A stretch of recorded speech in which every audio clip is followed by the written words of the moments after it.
Hi, my name is Greg Winkler. Let me introduce myself a bit. I'm currently the head boys soccer coach at Charlotte High School in Punta Gorda, Florida. I came from Wisconsin, where I was a club director for 20 plus years. Took a club of 350 recreational players and grew that to 2,100 players with 23 select teams or competitive teams. And came down here and got involved with soccer down here. Let me first of all congratulate Charlotte County Soccer Federation on their recognition as the FYSA Recreational Program of the Year. That's an outstanding accomplishment and well-deserving of a club that's trying to provide the best opportunity for their kids.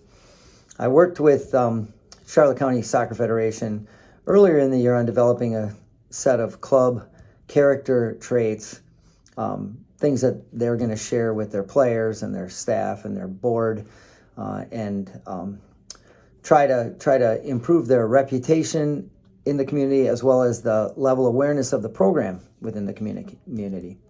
One of the things that came out of this meeting was the emphasis on the recreational program. Charlotte County Soccer Federation was already doing a great job with activities for the recreational players to make that experience more meaningful. An opportunity for growth was to improve the training of the recreational coaches and increase the number of players that would challenge themselves by eventually trying out for their select programs. A couple of reminders or questions that came up during this time was, we have to remember all the time that our recreational coaches are often parents or siblings, and they're always volunteers. So another thing to consider is how much time do we actually spend training our recreational coaches? What do we do for them? How do we make them better? And we have to remember that when you ask the question, who has the greatest impact on a young player and whether or not they return to your program, it's the recreational coach. If a child has a bad experience at 6 or 7 years old, you're probably never going to see that child again. So how do we make a greater impact on the players? We definitely have to have an impact on the coaching and make sure that our coaches are being positive and doing the best things that they possibly can to keep that kid excited. And I always tell everybody the greatest accomplishment that you can have as a coach, no matter whatever level, is if I'm coaching U6, how many of my players came back and played U7? If I'm a U13 recreational coach or club coach, how many of those kids are playing in my high school program later down the road? So I think that shows you what kind of impact you might have had as far as the sport and the child. The other question is, who can encourage these kids, those young players, to try out for competitive teams? One of the things that Charlotte County wants to do is improve their competitive program and the number of kids trying out for that program. The greatest way to do that is to have impactful recreational coaches at the ages leading up to that. So those are some things that they wanted to work on. So we decided that we needed to come up with a way to help our recreational coaches in this community. Charlotte County has a unique situation where they have two county parks. So the county's pretty large. They have a South County fields and North County fields. So they have recreational programs in each one of those. So the kids that are closer to the North County, they're on those teams. The coaches are in that area. Same thing with the South. So how would we get to all these coaches? If we did a coaches clinic for 3 hours, how impactful was that going to be if we brought all the coaches in together? Knowing that there are differences between each age group. Coaching U5 kids is a lot different than coaching U9 kids. And how we run a practice and what kind of things we can expect are totally different. So how do we take care of that without having a number of different coaches clinics?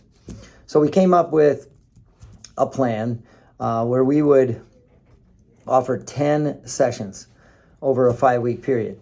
So Mondays, we had a session at South County Fields for those coaches, and on Wednesdays, we had a session at North County Field for those coaches.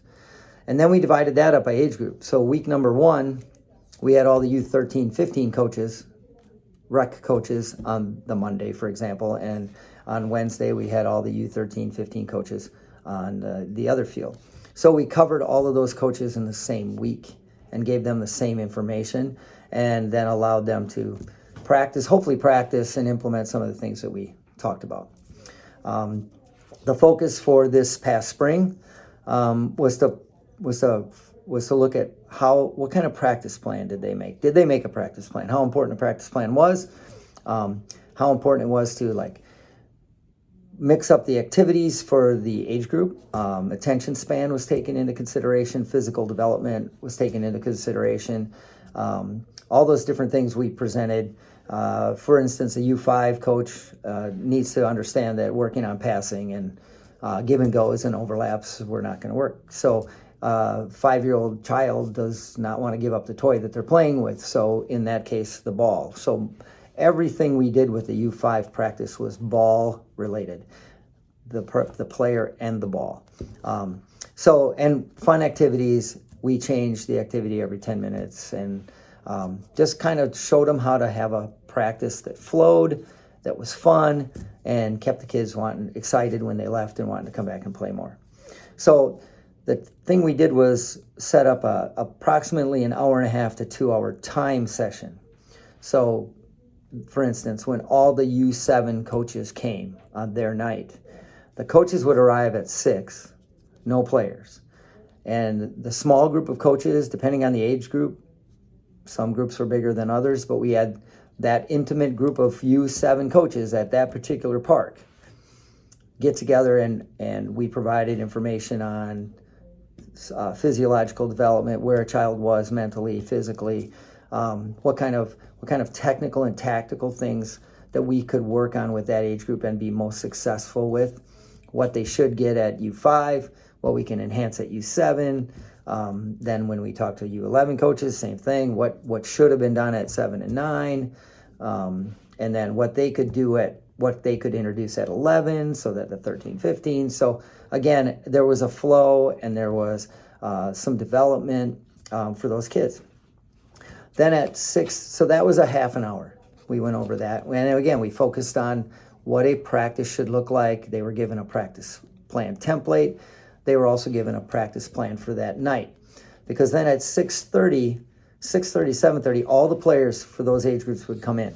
So for example, if there were 12 U5 coaches at that particular field, each of them having approximately 8 players, at 6:30, 96 kids came to that session. So I would run the 1 hour practice with whatever showed up. So my practice plan had to be flexible. Had to be able to expand and reduce my space depending on how many kids showed up that night, what the expectation was going to be, how many actually did show up, and maybe adjust that. So it showed the coaches some flexibility. And then we did the session. So I would introduce the activity we were doing, and we would have different areas where the kids would be working on them, and the coaches would be walking around and helping with the facilitation of that session. And most of it was just positive encouragement, especially with the little kids. As it got older, if we put some technical stuff in there, they were given cues to what kind of things we were looking for when they're making a pass, what kind of things they could correct or compliment. And the coaches were involved in that. And we had a progression in practice. So we started with some warm-up stuff that was fun and engaging and got them an active warm-up, let's say. Then we got into some skill development, and eventually ended with a small-sided game, working on whatever the topic was that night as a condition in that game.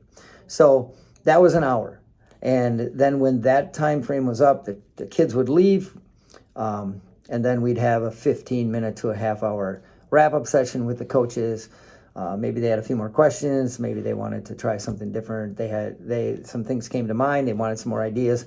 That was the time to do that. So every coach this year in Charlotte County got a 1.5 hour coaching session that was more of a modeling, question and answer kind of thing. So if this program continues next year, then we would look at what topic the club was interested in getting out to the coaches.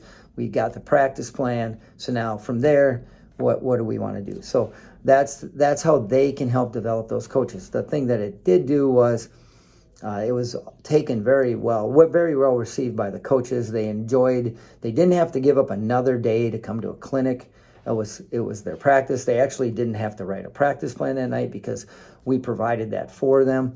And for many of them, it inspired them to go and look at maybe some other coaching training opportunities. If nothing else, they started to go maybe dive into some YouTube stuff a little bit more to see what kind of things they could do with that particular age group. So that's our best practice here at Charlotte County, and I want to congratulate them once again and thank the FYSA for having this best practice session. If you have any further questions from me, my email is gregwinkler10@gmail.com. Feel free to contact me anytime, and thank you again for your time.